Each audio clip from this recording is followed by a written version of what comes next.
taxawal soxna Ndella moom mu ngi jiite diwaanu soxna yi léegi ñu lay laaj maanaam soxna Ndella diwaan bi naka la bindoo ak naka la tëddee gis neen ni da ngeen liggéey Sëriñ Tuubaa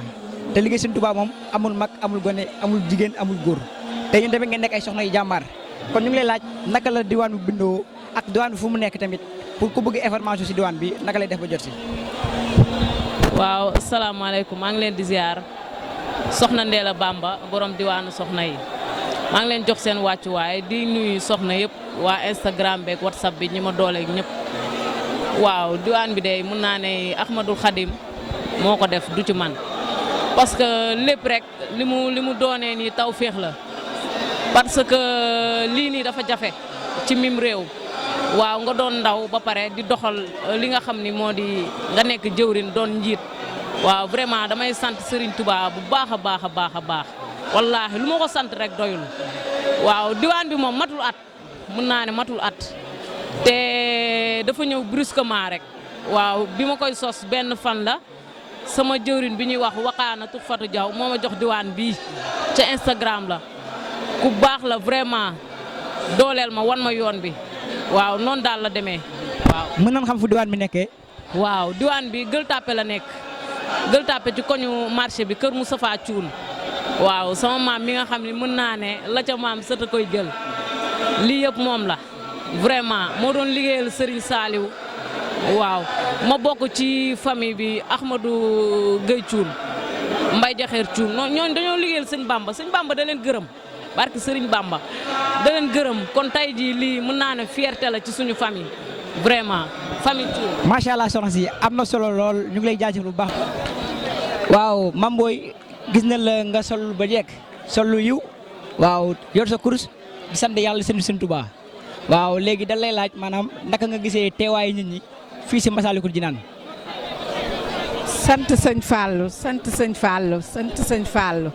di kontaan lool di am mbëgte bi ñu ñëwee fii ci Massalika waaw di sant nag lii yàlla na jëm kanam waaw ñu ngi sant ñëpp di gërëm ñëpp di sant sëñ Touba bu wér a wér di sant sëñ Muntaxa Salim di ànd ak mbégte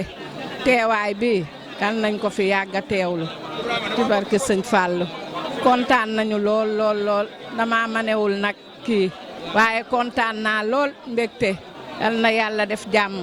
yal na yàlla def jàmm yéen ñi def lii it yal na leen yàlla jàppale ci barke sëñ Fallou rafetlu nañ ko lool lool lool lool lool lii moom tey mu ngi mel ni ñu nga màkkatal mu karam ci barke sëñ Fallou waaw kontaan nañu lool. waaw mbégte rek lay am saa su ne comme ni ko yaay boobu waxee jërëjëf Serigne Touba Serigne Mountakha Mbacké yàlla na fa yàgg te wér amiin. waaw ñu ngi nii toogal sunu yaay booy ñu gis ko mu toog ci côté jumaa ji Massalikul Jinaan muy toog fii di fas yéene sant yàlla di sant Serigne Touba yaay booy ginnaaw ba la nuyoo ba noppi noo gisee taxawaayu nit ñi fii ci Massalikul Jinaan.